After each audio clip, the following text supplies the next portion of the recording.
everyone, welcome to Princess of Gay. I'm your host Connie, and today we're here with the third of our first impressions Showdown videos. So yeah, if you didn't see the last one, like, 2-3 weeks back, something like that, what this is we're basically just bunching a bunch of first impressions reactions together. It's a way to get through some of them a little quicker, as well as especially for newer stuff coming out that I'm not 100% sure what I'm going to think of yet, just to give a chance to, without having to say I'm going to dedicate myself to the entire series as of yet. So yeah, this is just, I think this is going to be an occasional thing. We'll probably still do like one-off first impressions here and there. But, like, especially, like, when a new season of anime starts and whatnot, I might do more of these. We'll see how it goes. It'll just be an occasional thing here and there. But, that being said, today we are doing 3 shows. We're not doing, like, 5 or whatever we did last time. We're only doing 3 this time. We have Kaguya-sama, Love is War. We have Zom 100. And we have My Adventures with Superman. So let's go through these. Kaguya-sama Love is War is considered one of the greatest romantic comedies in anime. Everyone raves about this series in terms of its humor, in terms of its characters, in terms of just its enjoyability. I don't really know anything about it. I've seen the openings before, and I'm not really that big of a fan of them. Which I know a lot of people disagree on. A lot of people are just really loving the openings, and I'm just like, they're just kind of meh to me. They're not bad, they're just not anything special. The character designs I've seen, obviously, because of that, and I have nothing against them. But they seem very generic romantic comedy for the most part, with maybe like one exception, and that's the pink-haired girl. Again, I don't know really anything about the characters or whatnot. I assume the main one is Kaguya-sama. I have to assume that. But I don't, like, fully know. I'm willing to give it a chance, though. Because, again, I know a lot of people are really into this series. And I don't know how well a romantic comedy would do on the channel. Just in terms of how I tend to watch stuff and what you guys would be into, but I'm willing to give it a shot. The second series, Zom 100, is a brand new one. It is a brand new anime from this currently running summer season that has just started. And all I know about it is that it is a zombie series. And that it actually seems to be really big right now. It's like, it's only released 1 or 2 episodes, but it's already gotten a lot of attention, and people are really hyping it up. I've seen a single screenshot from the series, and I don't really know what the context behind it is. All I know is that there's this girl zombie shown, and a guy, I guess, looking at her or something. That's all I saw. Is like just basically one screenshot, but I've seen a lot of people talking about it. I've seen a lot of zombie media in my life. Some of them not that great, very generic and boring. And then some of them have been phenomenal, like Train to Busan and whatnot. So it's just kind of up in the air on how this is going to be. But I'm definitely interested to see if the hype is lived up to, in my opinion, of course. But the last series we're going to be doing for this one is My Adventures with Superman. And this is another new series. This is not anime, though. It is Western animation. And yeah, it's a new Superman series that is on Adult Swim. And I mean, I don't know anything that happens in it yet, but I don't really know why it's on Adult Swim. Because from all the like previews and everything I've seen, the like little trailers or whatnot, or preview images and all, nothing screamed like it being an adult series. A friend of mine said like he heard that there may be like just kind of converging other content into Adult Swim, so it's not really like adult content only anymore. Doesn't that kind of ruin the point of Adult Swim though? I don't know. Maybe it will have more adult content. Or maybe the network is just putting it there because maybe it has progressive content and they're labeling that as adult even though it's not. I would not put that past them. I don't know. But this is the series that has gotten quite a lot of attention for specifically Lois Lane's redesign.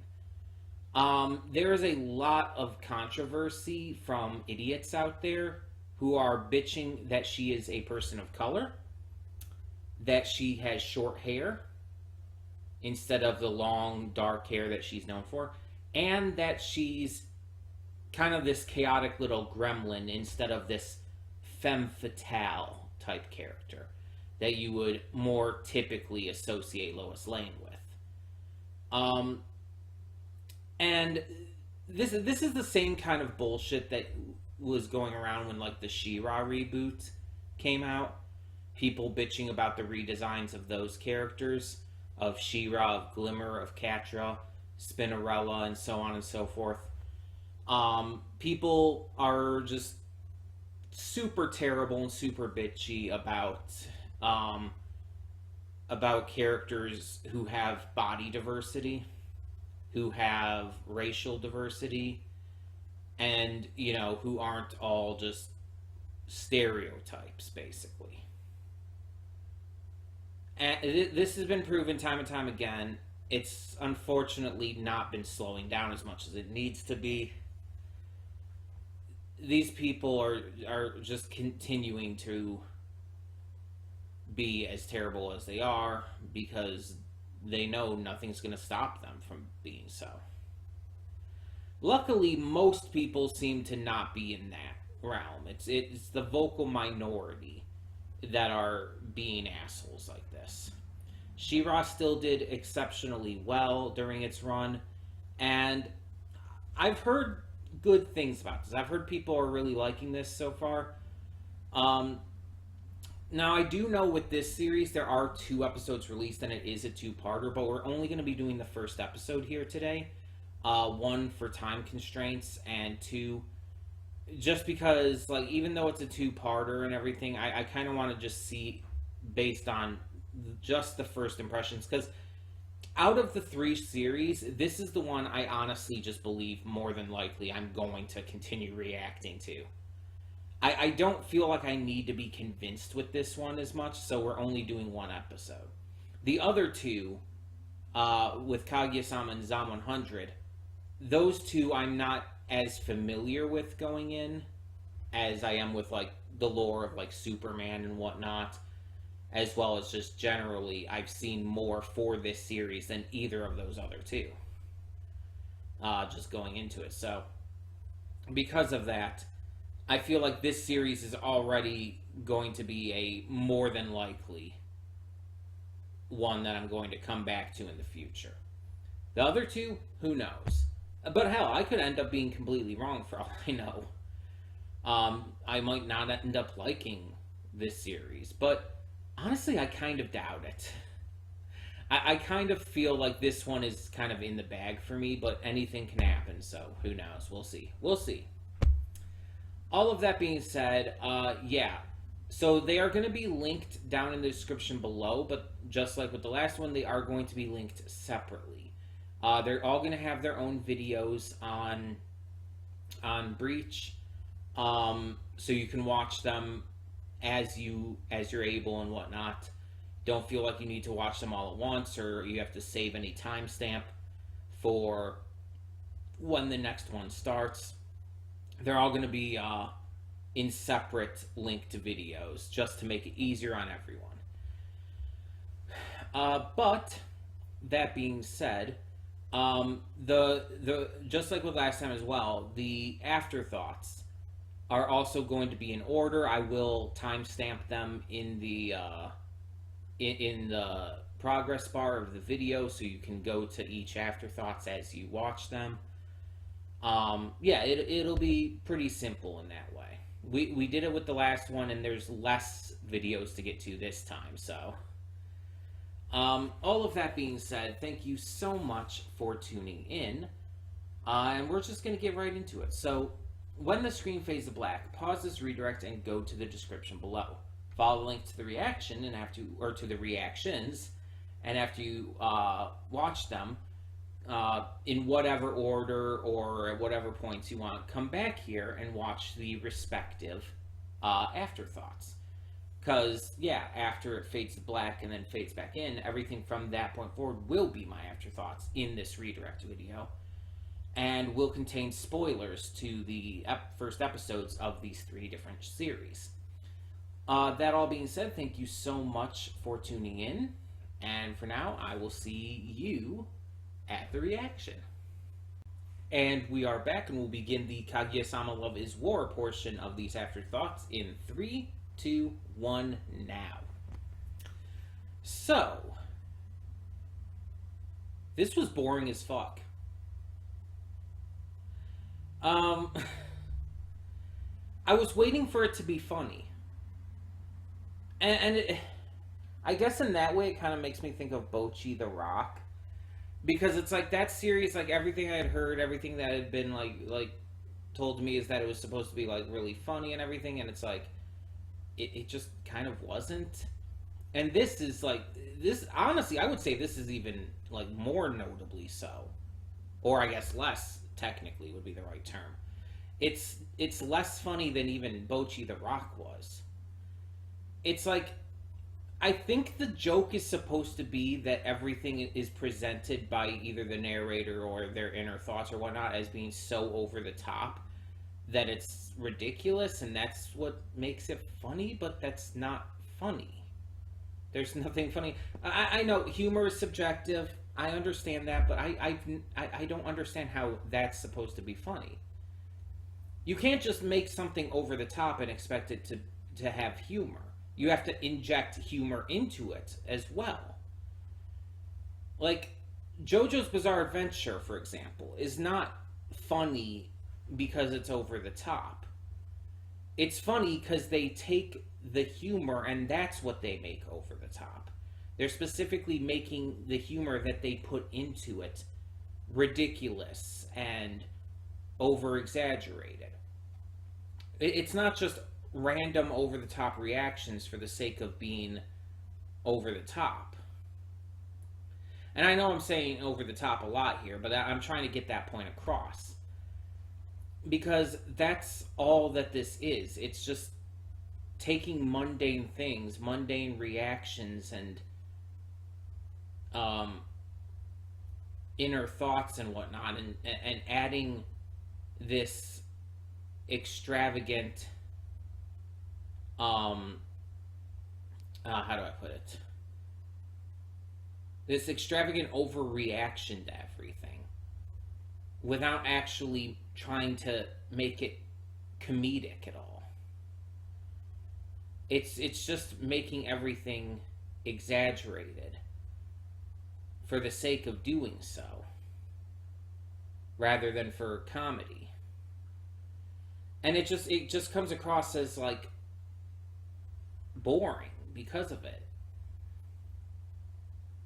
On top of that, like, Chica is the only likable character we got. We only got like 3 characters here, really, but our 2 main leads, Kaguya and whatever the guy's name was again, they are so actively unlikable. And I don't know if that changes as this goes along, but the entire competitive nature of them trying to force the other one to confess, their excessively high and mighty attitudes, even just the fact that they're these obnoxiously rich, petty, just high and mighty people. There's nothing likable about them. Chica's the only one who's likable, and only because the kind of cutesy, airheaded character is almost always likable. Like, that's just an easy trope to work with. Not always, there are some exceptions, but most of the time. And, like, she's she's nice and cutesy and everything, but the other two, it's like I actively don't like. Like, I, I, I, I didn't get the comedy. I can't stand the main characters. It's like, what am I supposed to get from this? It did nothing for me positively. And I don't like the pacing either. I talked about that in the reaction. It's like the pacing was like it's one of those shows. I was trying to reference something in there. I forgot what it was called. I was like saying like, oh, in this way, it's kind of like this other show I reacted to, this other comedy show I couldn't remember. It's Asobi Asobase, by the way. It was remind me of that because of the kind of segmented nature of it. And there's nothing inherently wrong with a series having a segmented format, but it has to feel normal for the series. Like it has to feel like it's worked in naturally, and it doesn't here. It felt like it just feels like this should be a continuous thing each episode that builds off of previous ones and all. Having it be like this segmented, probably episodic series like this is just gonna it's one of those things that is gonna get extremely old really quickly. Like for me, again, as I want to make clear, all of my opinions on any show I react to is just that. It's my opinion, and if you disagree, that's fine. And hell, I welcome that. But I'm here to share my thoughts. That's what these videos are about. And yeah, I could not get into this for the life of me. Absolutely nothing about it was interesting. Like I said, the only likable aspect of the entire thing was Chica.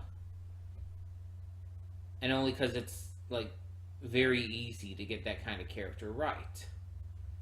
But it's like, I don't like the characters, I don't like the pacing, I don't like a lot of this. Pretty much all of this.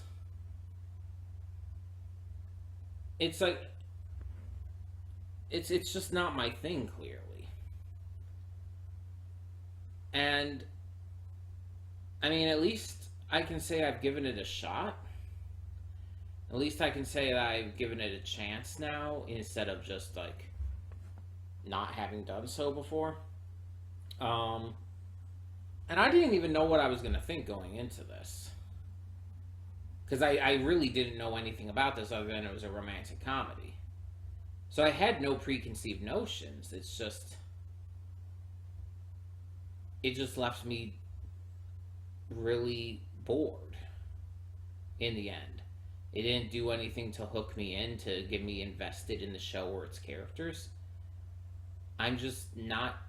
I just don't care. I guess that's the best way to put it. I don't care about it. So, yeah. This is not going to be one that we are going to continue reacting to as a first impression continuation series. It's just clearly, based on my reactions to this episode, not for me. But we have other stuff to get to here, so if you haven't checked out the other reactions yet, they are still in the description below. If you have, you can continue on with these afterthoughts and go on to the other stuff to talk about. So yeah, if you're just here for Kaguya-sama, thank you so much for tuning in, and I hope you have a great day. And we are back, and we'll begin with spoilers in 3, 2, 1, now. You know, when I chose these 3 shows to do today, I was choosing them because I figured that these were shows I could possibly have a good time with. That these were shows that, like, in the case of Kaguya-sama, it's like, okay, romantic comedy. I could probably work with that. In the case of My Adventures with Superman, it's like, yeah, sure, superhero series. I can dig it. And in the case of this, a zombie series. That sounds like that could be a blast and a half. I didn't come into this expecting or necessarily wanting to get emotionally destroyed.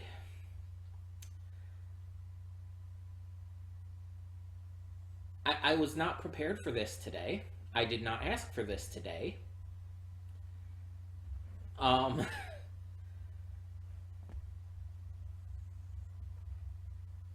why did this fucking zombie series make me cry? This is. I don't know if I've ever cried at a zombie piece of media. Okay, no, I can't say that. Telltale's The Walking Dead. I call myself right away there.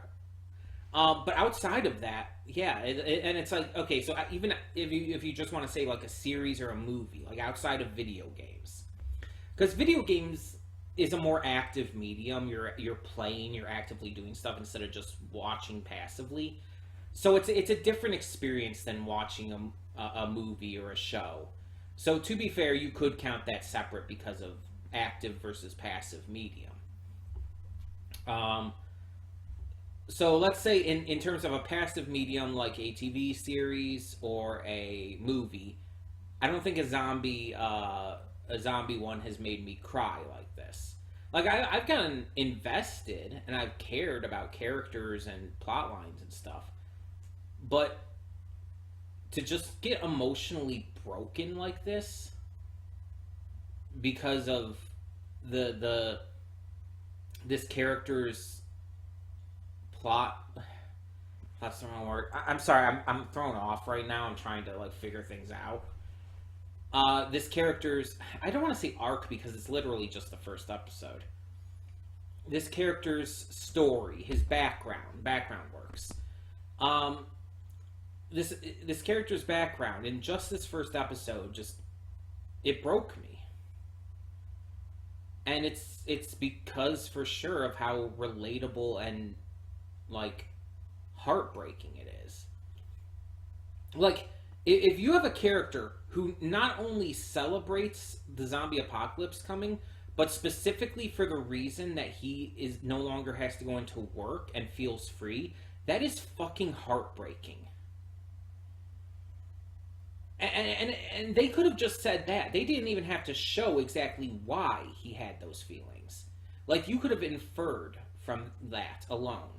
Instead, they have this entire, like, half of the episode, actually, I think more than half of the episode, is dedicated to showing how he's working for his dream job, which ends up being an exploitative, terrible, toxic environment that breaks him down over 3 years and basically turns him into a zombie himself. Going through the motions, feeling constantly tired and abused and just in the worst situation possible, to the point where he's even considering suicide. And it's just no matter what it is,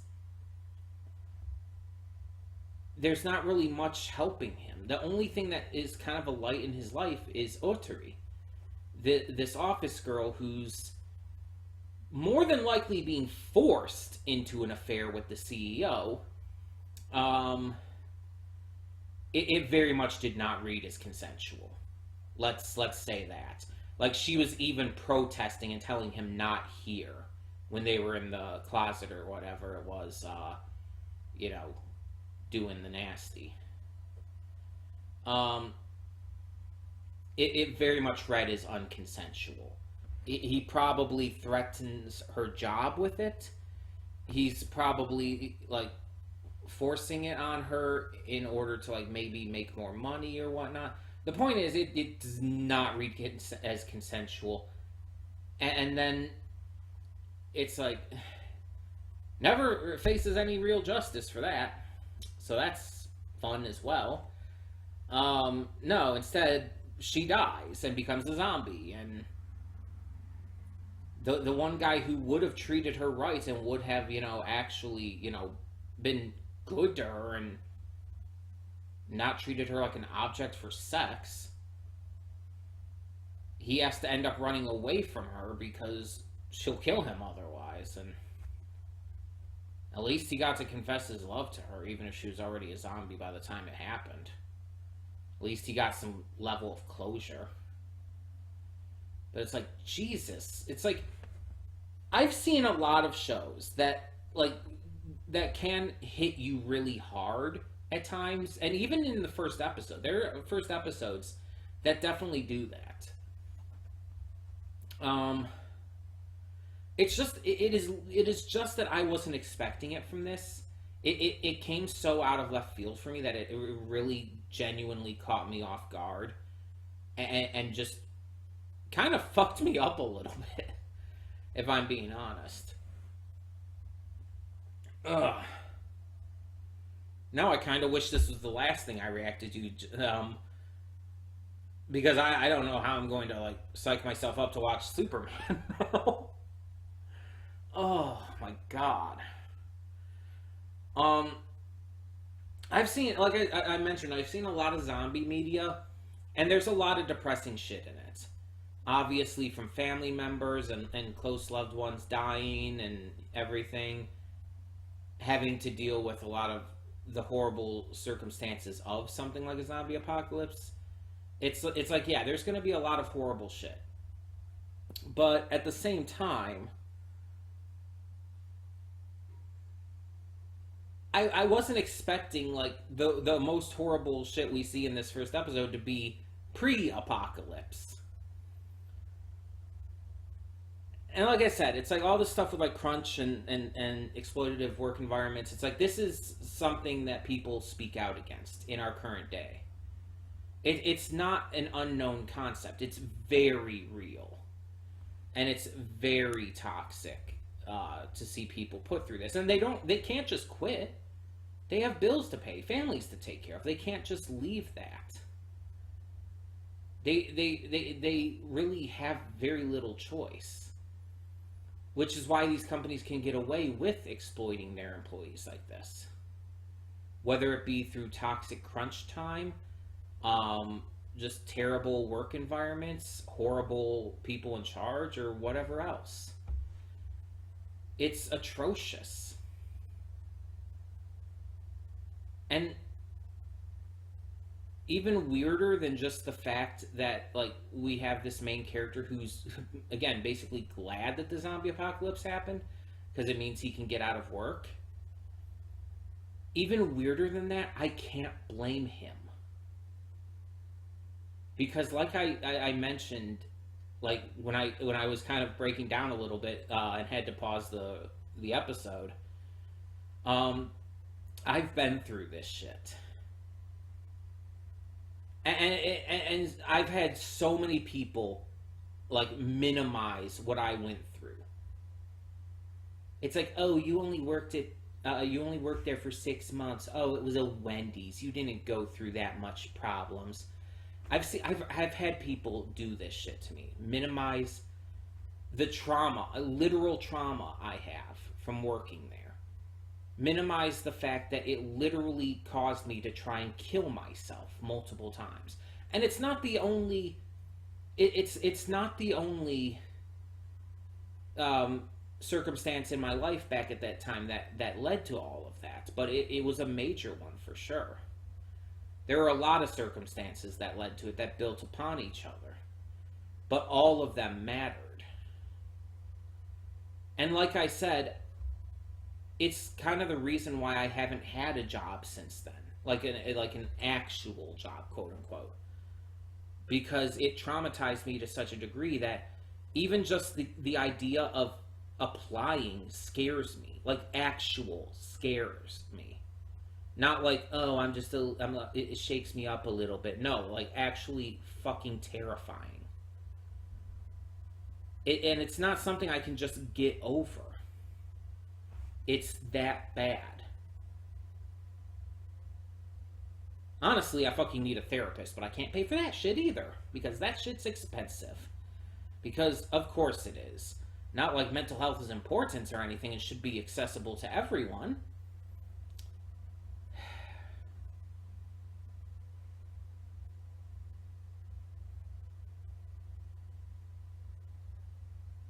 Sorry. I got lost in my head for a second. I'm not sure I'm okay right now, if I have to be honest. I've barely even given my thoughts on like the actual thing outside of this, but I don't know if I can say anything more. Um, that being said, like even outside of like just all of that heavy shit, I mentioned like the art stuff in this, the artsy visual metaphors and everything. Really great, like fantastic design and everything. Um, Great animation. The voice acting was really good. I mean, obviously, I'm continuing it because I'm a masochist, apparently. Um, but yeah, it's just. I wonder if anyone knows how many shows I've watched on this channel that have just, left me in pain. Um, because this is, I guess, going to be another one whenever we get to more of this. It's going to be put on the list for the future. It's just whenever I can get time to add it back into the schedule and everything. Yeah, we are going to definitely react to more of this. The fuck, man? Like,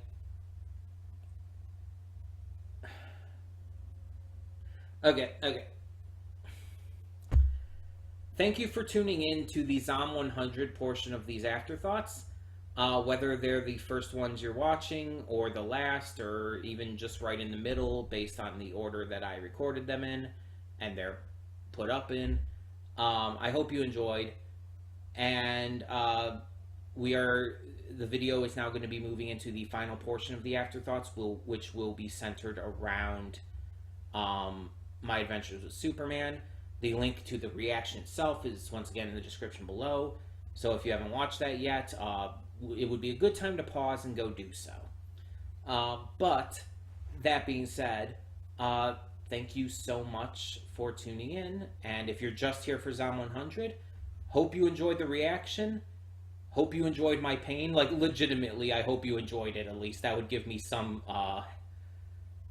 happiness, just knowing that you at least had a good time watching the reaction. Either way, let's continue on. And we are here with the final portion of the afterthoughts, centering around my adventures with Superman. So, yeah, even though apparently the first two episodes are a two-parter, this felt very standalone. Like, it felt like a good start to the story. It introduced our characters, kind of showcased their dynamic, and yeah, it didn't focus too much on the origin as much, which we just saw like a little scene with young Clark there, saving a mother and her kid, and that's pretty much it. I mean, I'm sure they'll go more into the origin later on in the series, but I like that it starts with just him already having his powers and just, getting the job at the Daily Planet. I also like how different of a character Lois is. This was one thing that people were touching on, as I stated in the pre-thoughts. Like, there was all this controversy over her being a person of color and having short hair and everything. And yeah, it's like, I'm sure the controversy also has to do with her personality and how different she is. Like, she's not this cool, under pressure femme fatale who's already a reporter and everything. No, in this, she is an intern trying to be a reporter. She is high energy to the point where it kind of keeps her from seeing logic sometimes. She acts without thinking, very impulsive, very abrasive. Not abrasive,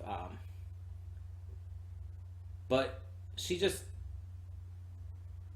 she's very just go, go, go, without stopping and thinking whether or not it's a good idea. And I like that. It makes her feel different, and it shows that she has room to grow. We also see that her and Clark very clearly have a thing for each other right from the start. They both find each other attractive. They both are blushing at each other throughout the episode, which Jimmy very much notices and has fun with. Jimmy already being Clark's friend and roommate, and having a very good, strong rapport with him is really nice to see. I don't know if that's been done in another iteration or not. Yeah, this was just a fun time. Uh, we get our villains who are clearly going to be recurring here, at least for a little bit. We get these robots. We get to see, like, this is pre-Superman. He's got his powers, but he's not Superman yet. So we're gonna get to see the origin of that. I wonder if Lois is gonna find out before he actually becomes Superman, because she came up with the name. So is she gonna find out about his powers, and is she gonna help him like create this identity in a way that would be very different? But things already seem to be pretty different. Jack Quaid and all the other VAs are doing a phenomenal job. Really, no complaints on that front. I think they're all really nailing the roles, and yeah, I think it was well animated, well, just thought out. It feels like a good Superman story so far. Yeah, I don't know why it's on Adult Swim though. It doesn't feel like an adult series to me. It just doesn't. It doesn't necessarily feel like a kids series necessarily. Just something for all ages. It just doesn't feel like it needs to be on Adult Swim. So I don't know. But yeah, I really liked this. I'm excited to see more. And considering the fact that this does feel like pretty complete as at the moment, for the most part, outside of the villains kind of getting away, it doesn't feel like the first part of a two-parter. It just feels like this is the first episode, and the villains will be touched upon again later, and everything. So I'm interested to see how they connect the second episode as directly to this. Will it like end with Lois and them getting like actual jobs on the paper rather than just being interns? Or is there going to be something else that connects it? Or maybe it'll just be mostly separated but still kind of continue the start of the series by still introducing a lot of concepts and ideas to us. I don't know. There's a lot of things I'm still questioning too.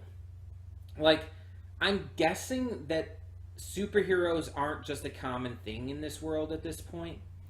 Judged on the fact about how Perry reacted to being told about the flying man and everything, he seemed to like respond to it incredulously, like he didn't believe it and everything. It's like, oh, I'll hire you when you get a picture or like a photo set of this flying man, and it's like just the way he talked about it. It's like, so that's interesting. So I assume there's no other like notable heroes around yet. No Flash or Wonder Woman or anyone. I wonder if any of that's going to be touched upon in this either. Like, I'm not necessarily expecting to see them, but like maybe something like Themyscira will be mentioned. Though honestly, that would actually make very little sense. But like, okay, maybe something more like Star Labs, or something related to that. Like maybe you'll hear something about Barry Allen at some point, but like not go into them as like notable characters or anything. I don't know. We'll have to see. But either way, so yeah, this was another successful, I feel, first impression showdown. Two of them, with this now included, we will be continuing. The other one, not so much. But I really enjoyed this nonetheless, and I'm hoping for these two shows that we are continuing, Zom 100 and My Adventures with Superman, to continue to be good in the future. Like I said, I don't know exactly when we're going to get to them yet. They're just going to be added onto the list. And whenever I have the availability to, they will be added to the schedule. It's just going to depend on a lot of factors for that. We'll see. because we already have other stuff in the first impressions. It's going to be dependent on what I want to get to when a spot opens up and everything. Like I said, we'll see. We'll touch on that when we get to it. But for the time being, tell me your thoughts on this first episode of My Adventures with Superman down in the comments below. And if you've seen the others already as well, tell me your thoughts on Kaguya-sama and Zom 100. For now, though, thank you all so much for tuning in. And yeah, I'm Connie, and I'm signing off. See y'all next time.